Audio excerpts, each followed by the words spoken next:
우리 옆 사람, 앞뒤 사람 인사하면서 이렇게 격려하며 함께 호자기했습니다. 당신은 반드시 잘 될 것입니다. 인사합시다. 어려울 때, 힘들 때 하나님의 은혜로 잘 될 수 있기를 바랍니다. 저는 지금까지 마라톤을 한 번도 해본 적이 없습니다. 하지만 성경에는 우리 그리스도인의 삶을 마라톤에 비유한 게 참 많습니다. 사도 바울이 디모데후서 4장 7절에서 이렇게 말하잖아요. 나는 선한 싸움을 싸우고 나의 달려갈 길을 마치고 믿음을 지켰으니. 또 빌립보서 3장 14절에서는 푯대를 향하여 그리스도 예수 안에서 하나님이 위에서 부르신 부름의 상을 위하여 달려가노라. 오늘 본문 1절에도 우리 앞에 당한 경주를 하며 신앙을 마라톤 경주에 비유했단 말이죠. 여러 가지 이유가 있어요. 왜 신앙을 이 마라톤 경주에 비유했나? 마라톤은요, 단거리가 아니고 장거리잖아요. 100m 경기처럼 한 번에 힘을 싹 쏟아가지고 한 번에 끝내는 게 아니고 이거는 정말 42.195km를 몇 시간을 달려야 되는 거잖아요. 신앙은 단 한 번에 끝나는 게 아니에요.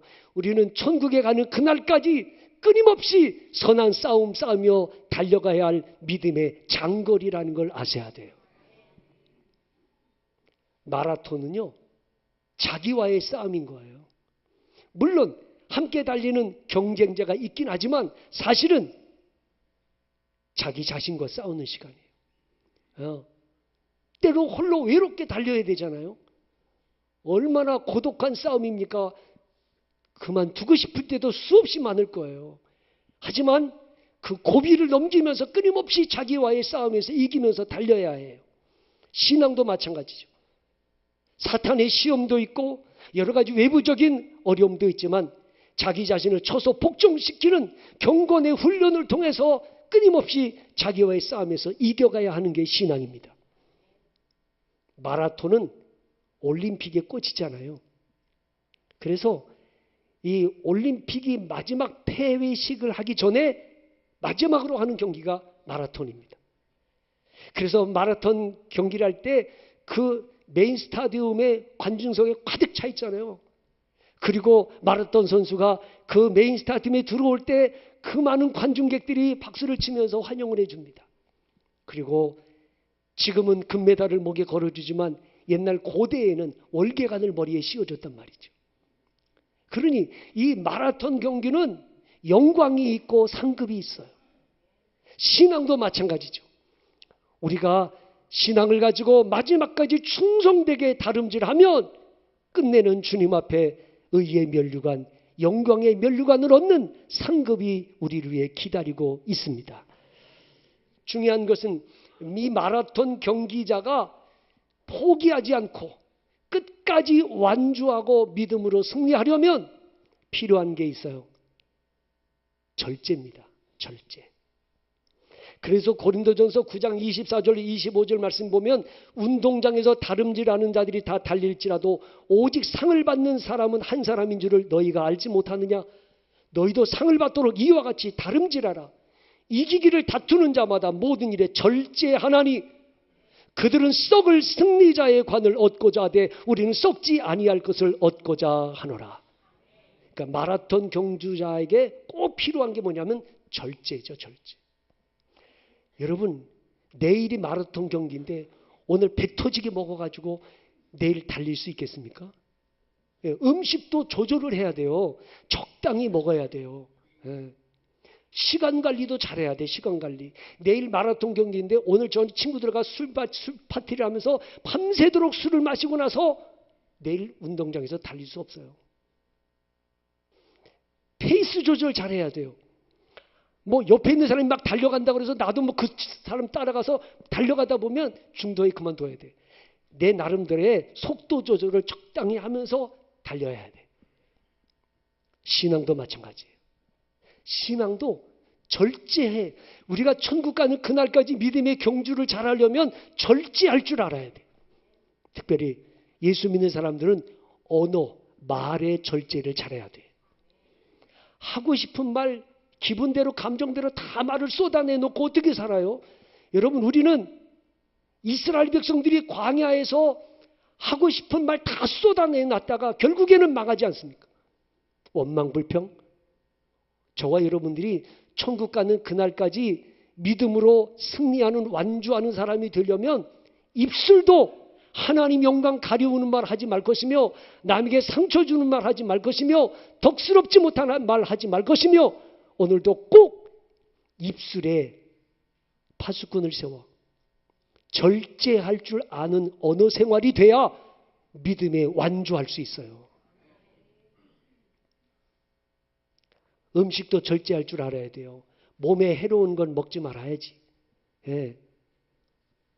과유불급이라는 말이 있지 않습니까?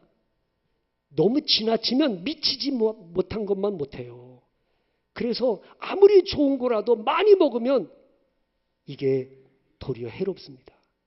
그러니까 우리는, 그리스도인들은 먹는 것도 우리 몸을 해치는 거라면 절제할 줄도 알아야지. 감정도 기분도 절제할 줄 알아야 돼. 화가 난다고 해서 아무 곳에서나 화를 내면 됩니까? 예. 아무리 화가 나도 때로는 감정도 다스릴 줄 알고 절제할 줄 아는 사람이 돼야지. 만약에 우리가 아무 데서나 막 화를 낸다면 그 사람은 건강도 해치지만 사람도 잃게 될 거예요. 화를 잘 내는 사람하고는요, 가까이 하고 싶지가 않은 거예요. 성공한 기업가와 파산한 기업가가 있는데요, 어느 날 기자가 인터뷰를 했어요. 그래서 이 파산한 기업가에게 당신이 회사가 파업한 이 파산한 요인이 뭡니까? 이렇게 물어보니까 낭비였습니다. 회사가 한참 잘 나갈 때 돈을 종이처럼 썼습니다. 그래, 성공한 기업가에게 물었어요. 당신은 회사가 성공한 요인이 뭐라고 생각하십니까? 절제입니다. 저는 회사가 한참 잘 나갈 때 종이를 금처럼 썼습니다. 뭐가 다른 것입니까? 사람은 적당히 절제할 줄도 알아야 되는데 이 절제하지 못하면 무너지는 거예요. 특별히 마라톤 경주에서 마라톤 선수가 적당히 절제할 줄도 알아야지. 신앙생활하는 성도들이 절제하지 못하면 넘어지고 쓰러지게 되어 있습니다. 그런데 이 절제와 더불어 또 필요한 게 뭐냐 하면 응원이에요. 응원. 여러분, 마라톤 경주자가 도로에서 막 달려갈 때요, 도로변에 사람들이 서가지고 막 응원을 해주고 박수를 쳐주면 이게 지쳤다고도 힘이 난단 말이죠. 몇 주 전에 제가 여러분에게 말씀드린 게 있어요. 뉴욕 마라톤 경기에 이지선 양이 참석했다가 포기하고 싶은 데드 포인트라는 게 있어요. 데드 포인트. 그래서 이 마라톤 경주자는 데드 포인트, 정말 죽고 싶은, 정말 포기하고 싶은 그런 지점이 있단 말이죠. 그래서 이지선 자매도 이제 포기하고 싶었는데 한 여성이 피켓을 들고 말이죠. 이지선 파이팅. 하루 종일 이지선 양을 응원하기 위해서 피켓 들고 서 있는 그 모습을 보고 어디서 힘이 생겼는지, 갑자기 그 피켓을 보고 여성을 보는 순간에 힘이 돼가지고 42.195km를 7시간 22분 16초로 완주를 했대잖아요. 사람은 누군가가 나를 막 응원해주면 힘이 생기는 거죠. 에? 신앙생활도 마찬가지인 것 같아요. 우리가 천국을 향해 달려가다 보면 우리 앞을 가로막는 수많은 고난의 장애물들이 있어요. 악한 원수 마귀들의 시험과 유혹이 있어요. 이럴 때 우리가 지쳐 쓰러지지 않고 힘을 낼 수 있는 것은 구름같이 허다한 믿음의 영웅들이 우리를 응원하고 있기 때문인 거예요. 1절을 다 같이 보시죠. 시작. 이러므로 우리에게 구름같이 둘러싼 허다한 증인들이 있으니 모든 무거운 것과 얽매기 쉬운 죄를 벗어버리고 인내로서 우리 앞에 당한 경주를 하며. 아멘. 여러분, 우리에게 구름같이 둘러싼 허다한 증인들이 누구를 말하는 겁니까? 바로 히브리서 11장에 나오는 믿음의 영웅들을 말하는 것입니다. 에녹이나 노아나 아브라함이나 이삭이나 야곱이나 모세나 여호수아나 그 위대한 믿음의 영웅들이 오늘도 우리를 응원하고 있다는 걸 잊지 말라는 것입니다. 존 맥스웰과 짐 도넌이라는 사람이 영향력이라고 하는 책을 썼는데 그 책 속에 이런 내용이 나와요. 얼음이 담긴 양동이 속에 사람 맨발로 올라가서 얼마나 버틸 수 있는지를 실험을 했다고 합니다. 그런데 한 가지 요인을 작용하면 보통 사람보다 2배나 오래 버틸 수 있다는 사실을 발견했다고 해요. 그 한 가지 요인이 뭐냐 하니까 응원입니다.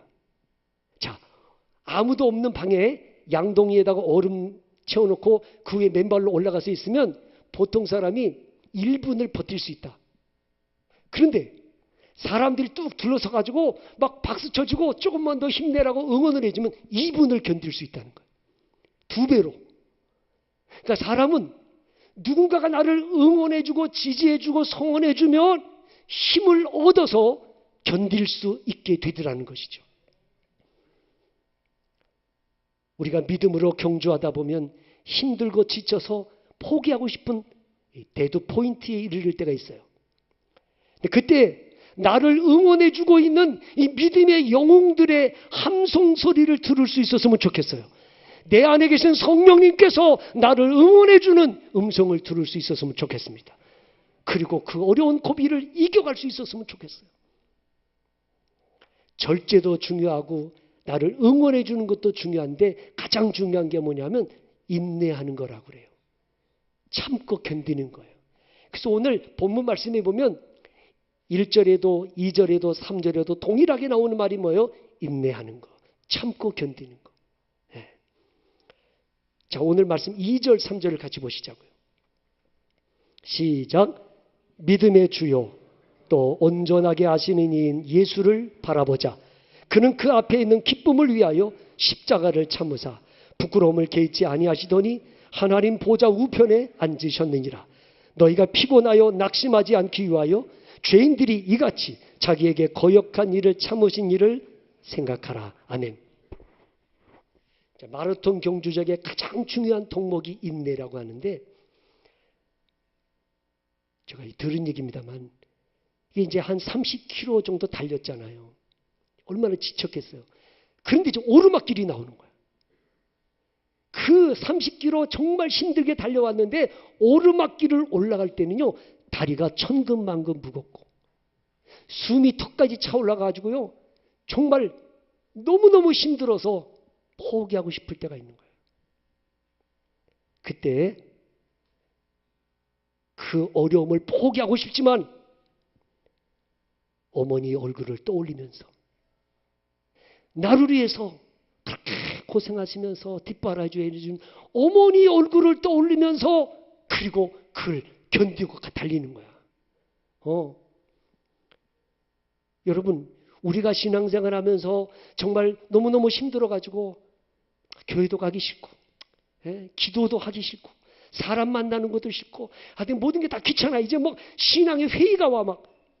여러분, 그때 예수님을 바라볼 수 있기를 바랍니다. 주님 떠올리셔야 합니다.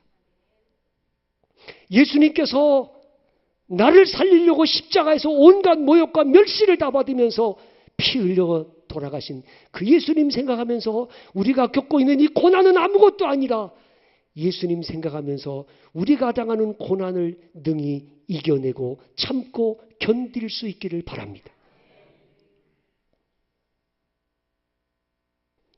예수님은 믿음의 주요 온전하게 하시는이다. 이 말은 예수님은 믿음의 창시자요 믿음의 완성자라는 거죠. 예수님 바라보면 믿음이 생겨요. 할 수 있을 것 같아요. 견딜 수 있을 것 같고 이길 수 있을 것 같아요. 예수님 바라보면. 그래서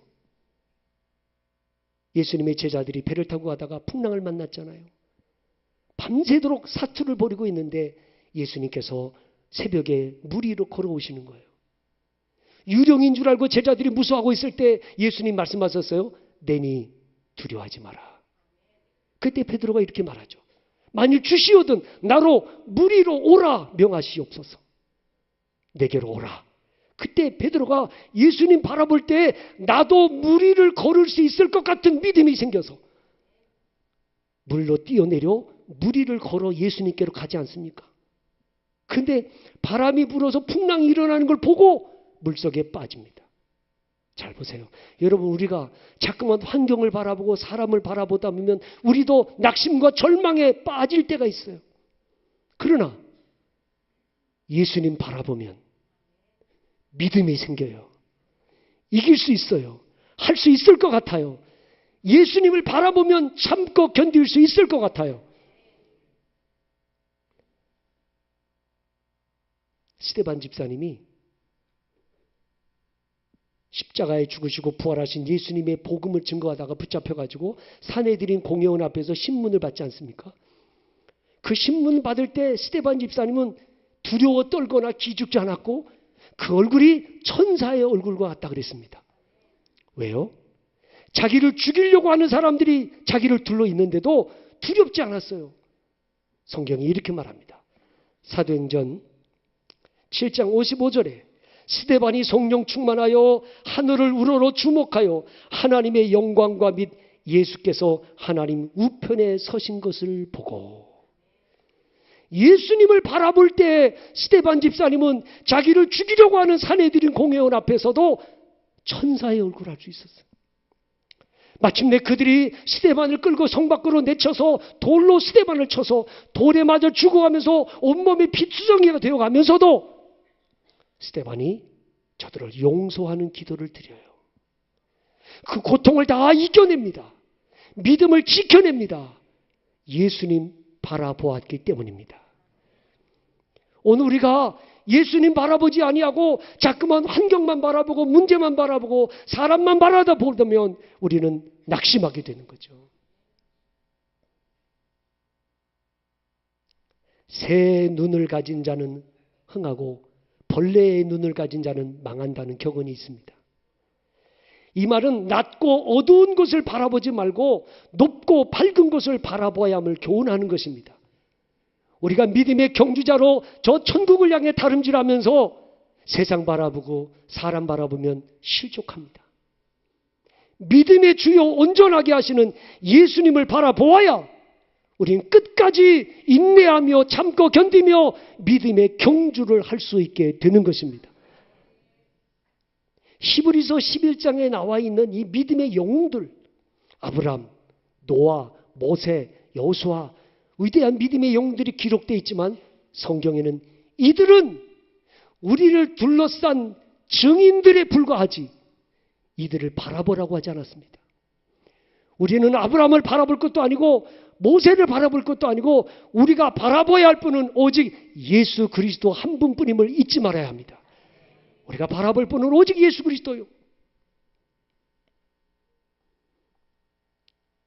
초대교회 때 어린 아들과 어머니가 믿음을 가지고 있다고 해서 붙잡혀가지고 이제 화형에 처하게 됐다고 합니다. 소년과 어머니는 5m 간격으로 나무 토막이 쌓인 기둥에 묶여 있었는데 사형을 집행하는 집행관이 불을 지피기 전에 마지막으로 이렇게 질문합니다. 예수를 부인하면 이제라도 살려주겠다. 그때 이 모자가 우리는 절대로 예수 부인할 수 없습니다. 믿음을 시인하고 집행관이 나무에다가 불을 지핍니다. 연기가 피어오르면서 어린 아들이 어머니에게 이렇게 말합니다. 어머니, 연기 때문에 어머니 얼굴이 안 보입니다. 그랬더니 어머니가 아들에게 이렇게 말했다고 그래요. 아들아, 내 얼굴을 보려고 하지 말고 눈을 들어 주님을 바라봐라. 나를 바라보지 말고 주님 바라보아야 된다. 그리고 두 모자가 믿음으로 끝까지 순교하는 자리에 있을 수 있었다고 합니다. 어떻게 우리가 고난을 견뎌요? 어떻게 그 어려움들을 이겨내요? 예수님 바라볼 때만 가능합니다. 여러분이 정말 힘들 때는 주님을 바라보실 수 있기를 바랍니다. 아무리 힘들어도 예수님만큼 힘들까? 믿었던 사람들에게 배신당했습니까? 예수님처럼 제자에게 배신당하고 제자에게 팔린 적이 있으셨나요? 우리가 아무리 멸시를 받아도 예수님처럼 침뱉김을 당하고 채찍에 맞고 모욕을 당하고 십자가에 달리기까지 하셨습니까? 힘들고 어려울 때 예수님 생각하시기 바라요. 그 예수님 묵상하시기를 바라요. 이번 한 주간 우리는 고난주간을 보내게 됩니다. 이 고난주간에 여러분이 정말 주님을 묵상하며 주님을 바라보면서 지금 여러분이 겪고 있는 어려움들, 문제들을 능히 이겨내고 참고 견디어낼 수 있기를 바랍니다. 마라톤 경기에서 이 데드 포인트만 딱 넘기고 나면 언제 그랬느냐는 듯이 또다시 힘이 나와가지고 달려갈 수 있다고 합니다. 누군가에게 고비가 있습니다. 이 고비만 넘기면 충분히 완주할 수 있습니다.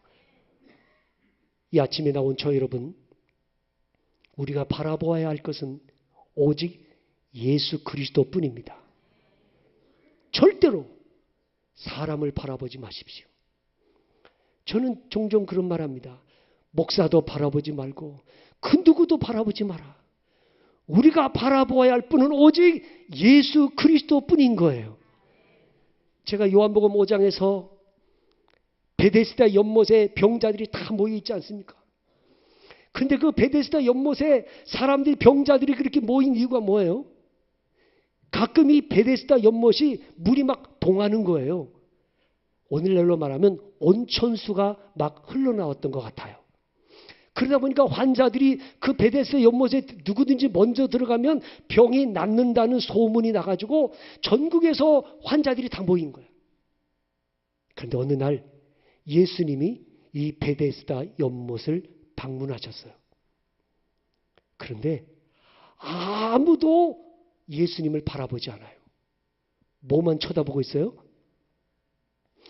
연못만 쳐다보고 있는 거예요, 지금. 왜? 연못에 물이 동하기만을 눈 빠지게 쳐다보고 있는 거야. 만약에 그 많은 환자들이 예수님을 바라보며 주님 나를 불쌍히 여겨 주옵소서라고 부르짖었다면 예수님은 그 환자들을 다 치료해 주실 수 있는 분이십니다. 아무도 안 쳐다봐요. 근데 예수님께서 38년 된 병자에게 다가가십니다. 저는 그런 생각이 있어요. 예수님이 이 38년 된 병자에게 다가가신 이유는 지병이 오래됐기 때문이 아니라 누워서 이 38년 된 환자가 예수님을 바라보고 예수님의 눈과 마주쳤기 때문이라고 생각합니다. 여러분, 오늘 교회에 나오셔서 뭐를 쳐다보고 가십니까? 여러분, 교회에 오셔서 이것저것 바라보지 마시고 주님만 바라보시다가 가시길 바랍니다. 오늘 이 시간도 나오셔서 주님이 나를 얼마나 사랑하시는지 주님의 사랑을 감격하고 돌아가는 시간이었으면 좋겠습니다. 주님은 나 같은 사람도 오늘도 사랑으로 맞아주시고 내 죄를 용서해 주시는 주님의 은혜를 경험하고 돌아가시기를 바랍니다. 예수님 바라보고 예수님 만나고 예수님의 은혜를 힘입어 돌아가는 이 시간이 되셔야지. 다른 거 바라보지 말고 주님만 바라보는 시간이 됐으면 좋겠다. 주님 앞에 나와 주님 바라보고 주님의 은혜로 치유되고 회복되고 새 힘으로도 돌아가는 이 아침이 되시기를 주님의 이름으로 축원합니다. 기도하겠습니다.